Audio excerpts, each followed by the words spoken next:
Welcome to KRR kitchen. இன்றைக்கி நம்ம கிச்சனில் நல்ல ஒரு அருமையான டிஃபன் ரெசிபி தான் பார்க்க போகிறோம். இன்றைக்கி நம்ம வெள்ளை சோள இட்லியும் இது கூடவே பார்த்திங்கன்னா நல்ல ஒரு அருமையான கார சட்னி ரெசிபியும் பார்க்க போகிறோம். இந்த இட்லிக்கும் சட்னிக்கும் ரொம்பவே அருமையாக இருக்கும். அதே போல் இந்த இட்லி பார்த்திங்கன்னா அரிசி சேர்க்காம தான் நம்ம இன்றைக்கி செய்ய போகிறோம். டேஸ்ட்டு ரொம்பவே அருமையாக இருக்கும். இட்லியும் பார்த்திங்கன்னா நல்லா சாஃப்டாக பஞ்சு போல் இருக்குங்க. இதே போல் சிறுதானியத்தை பயன்படுத்தி இட்லி, தோசை, கிச்சடி, பொங்கல்னு நிறைய ரெசிபி நம்ம சேனலில் போட்டிருக்கேன். அதோட லிங்க் எல்லாம் உங்களுக்கு நான் டிஸ்கிரிப்ஷனில் கொடுக்குறேன், தேவைப்படுறவங்க செக் பண்ணிக்கோங்க. இப்போ வாங்க இந்த வெள்ளைச்சோள இட்லி எப்படி செய்கிறதுன்னு பார்த்துடலாம். அதுக்கு முன்னாடி நம்ம சேனலில் இப்போ தான் ஃபஸ்ட் டைம் பார்க்குறீங்கன்னா சப்ஸ்கிரைப் பண்ணி வச்சுக்கோங்க. கூடவே பெல் சிம்பிள் ப்ரெஸ் பண்ணி ஆளுங்கிற ஆப்ஷனையும் ப்ரெஸ் பண்ணி வச்சுக்கோங்க. அப்போ தான் நான் போகிற வீடியோஸ் எல்லாம் உங்களுக்கு தொடர்ந்து நோட்டிஃபிகேஷனில் ஒன்றுக்கு ஒன்று கிடச்சிட்டு இருக்கும். இப்போ வாங்க அந்த இட்லியும் சட்னியும் எப்படி செய்கிறதுன்னு பார்த்துடலாம். இப்போ இட்லி செய்கிறதுக்கு ஃபஸ்ட்டு நம்ம ஊற வச்சுக்குவோம். அதுக்கு பார்த்திங்கன்னா வெள்ளை சோளம் 1 கப் அளவுக்கு எடுத்திருக்கேன். அதே கப்பால் 1 கப் அளவுக்கு பார்த்திங்கன்னா பச்சைப்பயிறு எடுத்திருக்கேன். பச்சைப்பயிரும் வெள்ளை சோளமும் பயன்படுத்தி தான் நம்ம இன்றைக்கி செய்ய போகிறோம். இதில் வந்து இட்லி அரிசி வேறு எந்த அரிசியும் சேர்க்காமல் இந்த 2 பொருள் மட்டும் வச்சு தான் செய்ய போகிறோம். இதுக்கு வந்து பார்த்திங்கன்னா ஒரு 1/2 கப் அளவுக்கு உளுந்து சேர்த்துருக்கேன். 1 டீஸ்பூன் அளவுக்கு வெந்தயம் சேர்த்துருக்கேன். இதை வந்து இப்போ நல்லா ஒரு 4-5 தடவை கழுவி எடுத்துக்குங்க. கழுவிட்டு நல்ல தண்ணி விட்டு நல்லா ஒரு 6 மணி நேரம் கிட்ட ஊற வச்சு எடுத்துக்கோங்க. நமக்கு வந்து சோளம் ஊறி வரத்துக்கு கொஞ்சம் டைம் எடுக்கும். பச்சைப்பயிறு ஊறிடும், ஆனால் சோளம் வந்து நல்லா ஊற வைக்கணும். அப்போ தான் மாவு நல்லா அரைப்பட்டு வரும். இட்லியும் பார்த்திங்கன்னா நமக்கு நல்லா சாஃப்டாக இருக்கும். அதனால் இது நல்லா ஊறட்டும். நான் நைட்டில் தான் ஊற வைக்கிறேன். நைட்டு ஃபுல்லாகவே ஊறட்டும், மறுநாள் பார்ப்போம். இப்போ பாருங்கள், பச்சைப்பயிரும் சோளமும் நல்லாவே ஊறி வந்திருக்கு. இப்போ வந்து இந்த தண்ணியில் நம்ம பயன்படுத்தி அரைக்கக்கூடாது. ஏன்னா மாவு வந்து சீக்கிரம் புளிச்சு போய்டும், ஒரு 2 நாள் வச்சுருக்க முடியாது. அதனால் இந்த இதை வந்து நல்லா ஒரு தடவை அலசி எடுத்துக்குங்க. வெள்ளை சோளம் பச்சைப்பயிரை அலசி எடுத்துட்டு அதுக்கப்புறம் நம்ம இதை மிக்ஸி ஜாருக்கு சேர்த்துக்குவோம். இப்போ நல்ல தண்ணி விட்டு இதை நல்லா நைஸாக அரைச்சிக்குங்க. மாவு எந்த அளவுக்கு நைஸாக அரைக்கிறீங்களோ அந்தளவுக்கு இட்லி நல்லா சாஃப்டாக கிடைக்கும். இப்போ மாவு வந்து ஒரு பாத்திரத்துக்கு மாற்றிக்கிறேன்.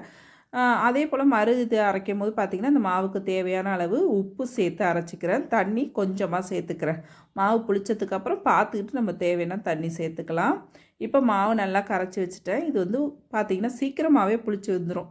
ஒரு 4லேருந்து ஒரு 5 மணி நேரம் புளிக்க வச்சாலே போதும். இப்போ மாவு நல்லா புளிச்சு வரட்டும். இப்போ சட்னி செய்யறதுக்கு அடுப்பில் ஃப்ரை பேன் வச்சுருக்கேன். ஒரு 2 டீஸ்பூன் அளவுக்கு எண்ணெய் சேர்த்து எண்ணெய் நல்லா காஞ்சதுக்கப்புறம் பார்த்திங்கன்னா ஒரு 2 டீஸ்பூன் அளவுக்கு உளுந்து சேர்த்துக்கிறேன். நான் கருப்பு உளுந்து சேர்த்துருக்கேன், நீங்கள் வெள்ளை உளுந்து கூட சேர்த்து செய்யலாம். இப்போ உளுந்து பார்த்திங்கன்னா நல்லா இது போல் பொன்னிறமாக பொரிஞ்சு வரணும். பொரிஞ்சு வந்ததுக்கப்புறம் இந்த சட்னிக்கு காரத்துக்கு தகுந்த அளவு வரமிளகாய் சேர்த்துக்குங்க. நான் இன்றைக்கி ஒரு 6 வரமிளகாய் சேர்த்துருக்கேன். நல்லா மிளகாய் பொரிஞ்சு செவந்து வரட்டும்.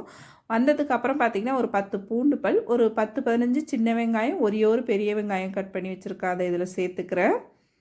இப்போ வெங்காயம் நல்லா வதங்கி வரட்டும். நான் வந்து மிளகாயை எடுத்து வச்சுட்டேன். ஏன்னா ரொம்ப செவந்து போயிட்டுனா சட்னி டேஸ்ட்டு மாறுங்கிறதுக்காக மிளகாயை எடுத்து தனியாக ஒரு பிளேட்டில் வச்சுருக்கேன். இது கூடவே பார்த்திங்கன்னா நல்லா பெரிய தக்காளி பழமாக ஒரு தக்காளி பழம் சேர்த்துருக்கேன்.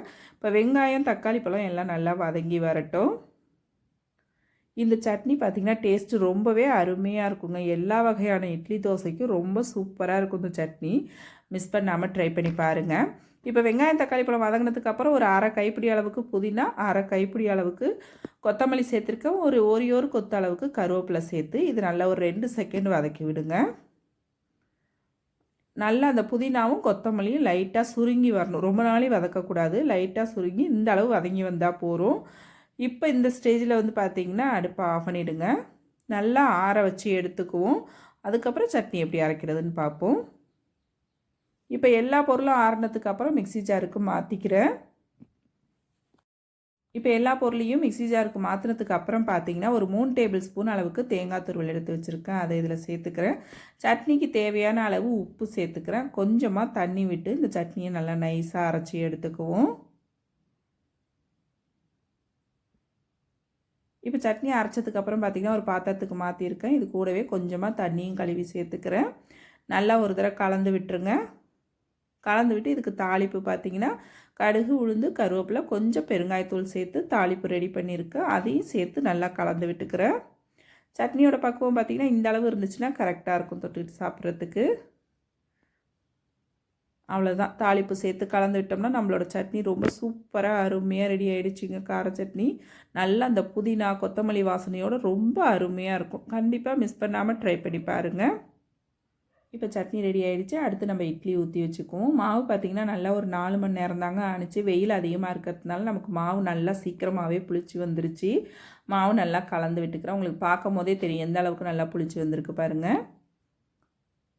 நல்லா ஒரு தாப்பில் கரைச்சி விட்டுக்குங்க. மாவு வந்து இந்த பக்குவத்துக்கு இருந்துச்சுன்னா இட்லி கரெக்டாக இருக்கும். உங்களுக்கு ரொம்ப திக்காக இருக்கிற மாதிரி இருந்ததுன்னா லைட்டாக தண்ணி ஊற்றி கலந்துக்கலாம் நீங்கள். அதுக்கு தான் மாவு புளிச்சதுக்கப்புறம் தண்ணி ஊற்றி கலந்துக்கலான்னு சொன்னேன். ஏன்னா சமயத்தில் பார்த்திங்கன்னா நமக்கு நீத்து போனாப்பில் போயிடும் சிறுதானிய மாவுலாம். அதனால் தண்ணி வந்து எப்போதுமே அளவாக தான் சேர்த்துக்கணும். இப்போ இட்லி ஊற்றி வச்சுக்கிறேன். நல்லா கொதி வந்ததுக்கப்புறம் இட்லி ஊற்றி வச்சுக்குங்க. இப்போ இட்லி ஊற்றுனதுக்கப்புறம் மூடி போட்டு நல்லா ஒரு 15 நிமிஷம் வேக வச்சு எடுத்துக்குவோம். இப்போ இட்லி வெந்துருச்சு. ஓப்பன் பண்ணி பார்ப்போம். வெந்துட்டான்னு பார்க்குறதுக்கு கத்தியில் ஒரு ஸ்பூன் வச்சு பார்த்தீங்க அப்படின்னா உங்களுக்கு அந்த இதில் ஒட்டாமல் வரணும். இப்போ இட்லியை எடுத்துக்கும் லைட்டாக தண்ணி தெளிச்சுட்டு நீங்கள் வந்து எண்ணெய் தடவிட்டு பிளேட்டில் கூட ஊற்றிக்கலாம். அதுவுமே உங்களுக்கு நல்லா அருமையாக வரும். இந்த இட்லியும் பார்த்தீங்கன்னா துணி போட்டு ஊற்றுறதும் உங்களுக்கு நல்லா வரும். இப்போ மேலாப்பில் தண்ணி தெளிச்சுட்டு நம்ம இட்லியை எடுத்துக்குவோம். இட்லி பாருங்கள், பார்க்கும் போதே உங்களுக்கு தெரியும் எந்த அளவுக்கு நல்லா சாஃப்டாக வந்திருக்குன்னு. டேஸ்ட்டு ரொம்ப அருமையாக இருக்குங்க. இதில் அரிசி சேர்க்காம தான் நம்ம செஞ்சுருக்கோம். ஆனால் பார்த்திங்கன்னா டேஸ்ட்டு ரொம்ப அருமையாக இருக்கும். இட்லியும் பார்த்திங்கன்னா நல்லா சாஃப்டாக இருக்கும். இப்போ அவ்வளோதான். இன்றைக்கி வந்து வெள்ளச்சோள இட்லி ரொம்ப சூப்பராக அருமையாக ரெடி ஆகிடுச்சு. அதே போல் கார சட்னியும் பார்த்திங்கன்னா ரொம்ப அருமையாக சூப்பராக இருக்கும். இந்த 2 ரெசிப்பியும் கண்டிப்பாக ட்ரை பண்ணி பாருங்கள். ட்ரை பண்ணி பார்த்துட்டு எப்படி இருக்குன்னு எனக்கு கமெண்ட் பண்ணுங்கள். என்னோட இந்த ரெசிபி பிடிச்சிருந்துன்னா லைக் பண்ணுங்கள், ஷேர் பண்ணுங்கள். மறக்காமல் நம்ம கேஆர்ஆர் கிச்சனை சப்ஸ்கிரைப் பண்ணி வச்சுக்கோங்க. நாளைக்கு வேறொரு ரெசிபியோடு சந்திப்போம். தேங்க்ஸ் ஃபார் வாட்சிங்.